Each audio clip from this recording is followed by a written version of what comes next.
Hi, I'm Austin Eartham. And I'm Taylor Patton. Welcome to Kitchen Table Podcast. We're here to motivate, educate, and relate to you guys, sharing our stories, helping you get 1% better in all areas of your life. All right, so Tuesday we talked about adversity, right? Where did we see adversity on Tuesday? In our technical difficulties. We have technical difficulties every single time that we try to do the podcast. Our mic's officially broke. Every week. Something's dead. It don't matter. Anyways, Tuesday's episode, we put the link to the YouTube video up, which usually doesn't get a lot of views. Usually it's watched on Apple or Spotify, comprehend 99% of our listeners. Yeah. And so the link on Tuesday, if you didn't know, is for the YouTube because it doesn't exist on Spotify or Apple because for some reason it recorded, but it didn't record. So wild. Spotify podcast has no idea that we even recorded. Anyways. Yeah. Check it out on the YouTube. Kitchen Table Pod 1. Link will be in the description for this video. Yeah. All right. It'll be there. What are we talking about today? I don't know. The question, that's my only really question here that we just talk about, chat about here is, how's God working in your life? God works in my life in many ways. I always like to say God's got me in the palm of his hand. Always. I hope so. Maybe. With God, you are not a number. You are his only one. He can do that for every single person in the world, which is great. That makes sense. Yes. So on Tuesday, I talked about going to this camp and adversity with trying to make the NFL all the time. And I'm really at a point in my life where I've accepted it's going to happen or it's not going to happen. And I think God has really put me in the palm of his hand because whatever I'm supposed to do in life, we talked about purpose earlier, it's all coming to fruition, if that's the word I want to use. Drake didn't work out for soccer, knew I was going to play football, played football, learned a lot along the way in college, up and down, had a chance to go to the NFL, keeps the dream alive.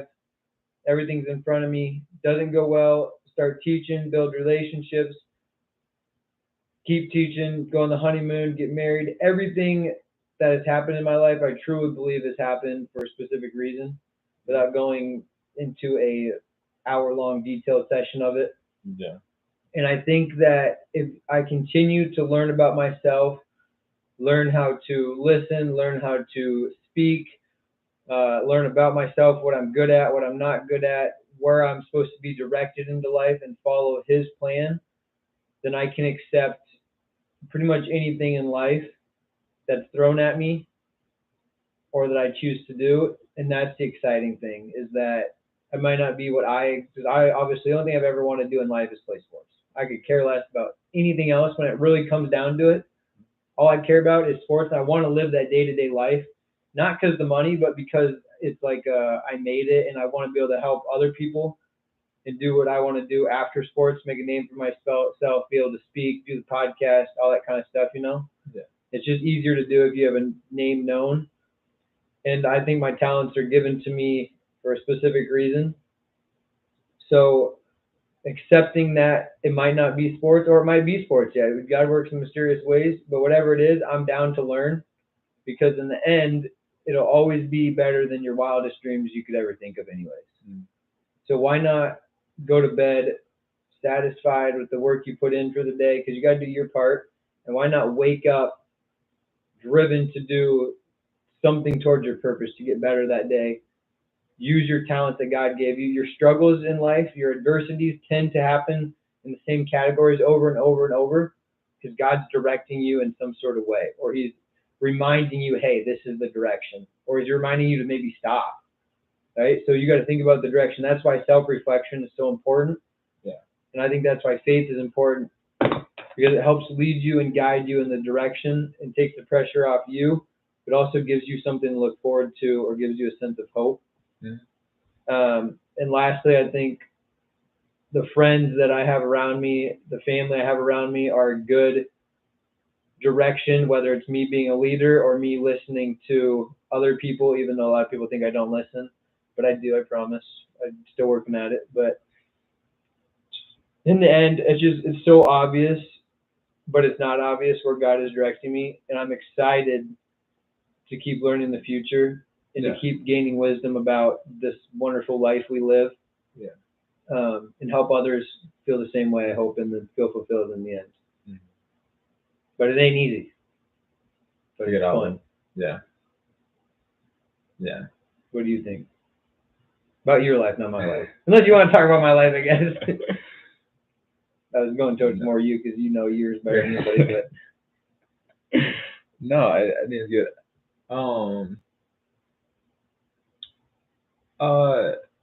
Really, I feel like lately it's just like how powerful God is, and I'm like, we're just a speck, man. Yeah, exactly. Like, I'm not saying like I didn't know or anything, but I just like I think like he just like showed himself more to me like recently, and like how like powerful prayer is, and like sometimes like I catch myself like praying. I don't say wrong because like, I don't think there's a wrong way to pray, but maybe not praying like as efficiently. Like, let's say diligently. Yeah. And what I mean by that is like, so if your faucet's broken and you're praying for water and that out of your faucet, but your faucet's broken. So instead of praying for a fixed faucet, you're just praying for water because you're thirsty. Yeah. It's in that. So instead of like praying for like to fix an actual problem, or just like you're just trying to pray for like a solution or like something that you want. Oh, I see what you're saying. So instead of praying for the specific thing, generally like, hey, this is you're praying all the time when you have a problem. You're praying for a solution or something to happen so you can get out of that challenge, or I don't want to say challenge, but all the hassle or adversity, whatever it might be. Sometimes it's hard to see the light at the end of the tunnel.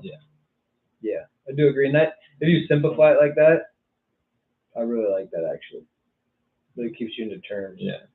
And like I guess like my like story on that is like I was texting a friend like a month ago, 2 months ago now, whatever it was.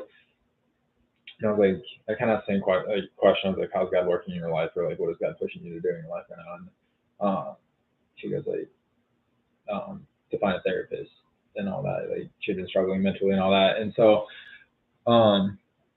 then I was just like said a prayer. I was like saying that I hope like she found like God like through finding a therapist and all that. And then like we were just talking the other day, and she said that she'd been like praying more and like talking to God more and all that. So that was really cool.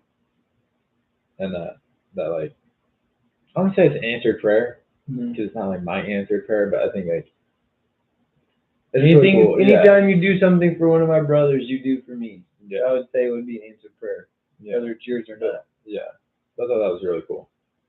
I get really excited when she told me that. I was like, when you do see I was like, let's go. When you see instances of prayers being answered, it is very powerful. I totally agree with that. Yeah, you got jitters. Yeah. It was cool to see a prayer answered that wasn't selfish. Yeah, I do like that too. I think for a lot of prayers, like I think this is like more reflection. Maybe it comes with like I think this came with a little bit of meditation. I mean, it's like a lot of my talking to God has been selfish, and like God help me through this, God. Well, they say there's 4 ways to pray. There's like asking, there's like forgiveness or penance. I mean, there's multiple. Sorry, refrigerator. It's bad. Anyways, so there's different ways to pray.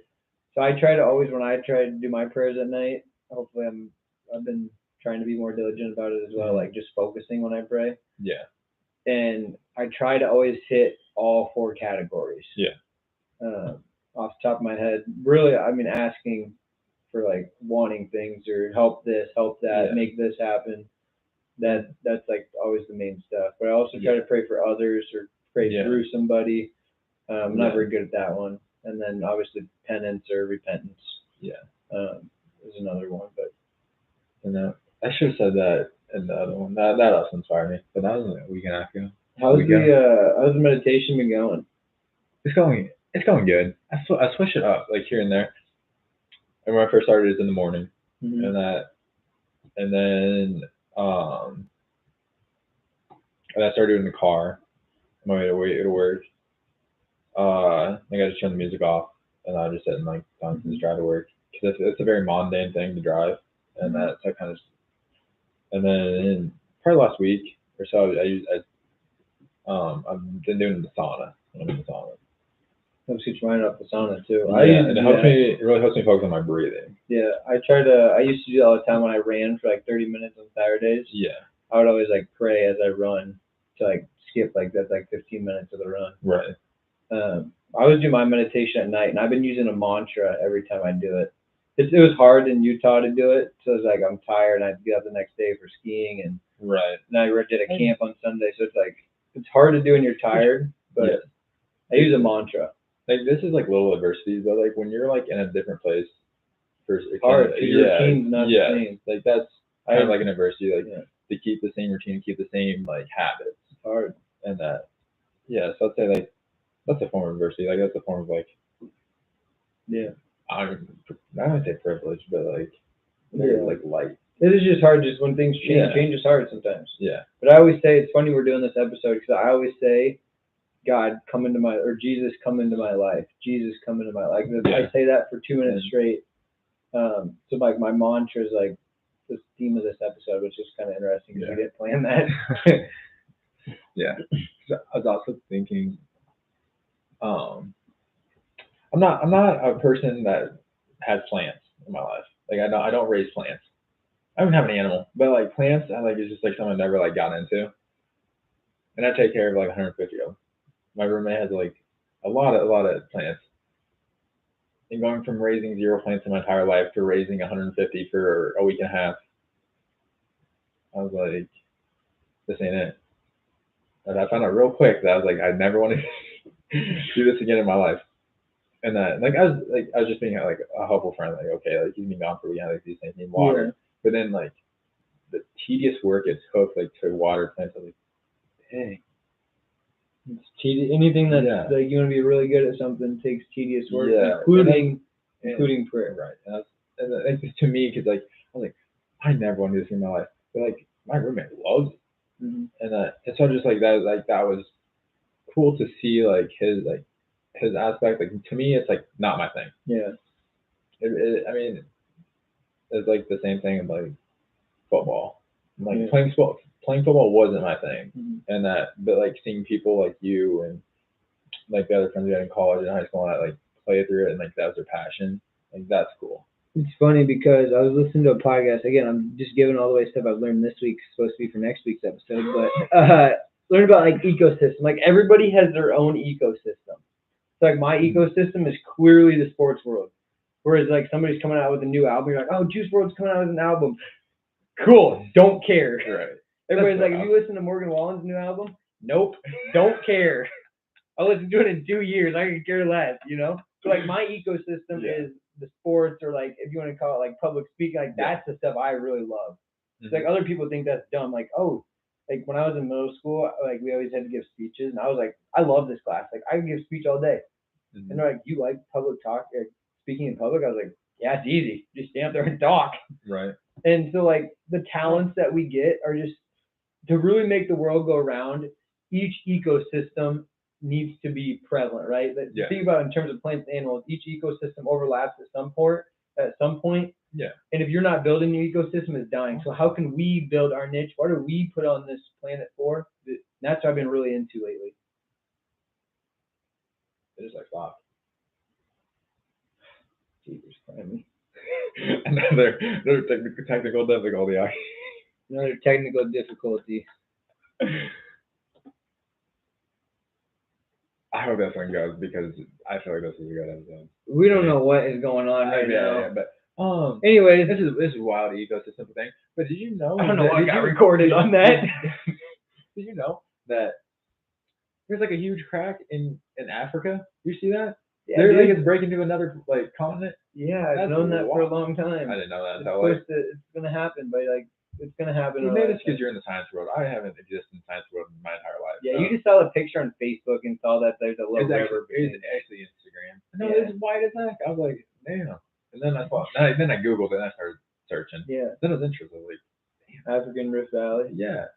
I didn't know it was that extensive. Yeah, it's gonna be another continent.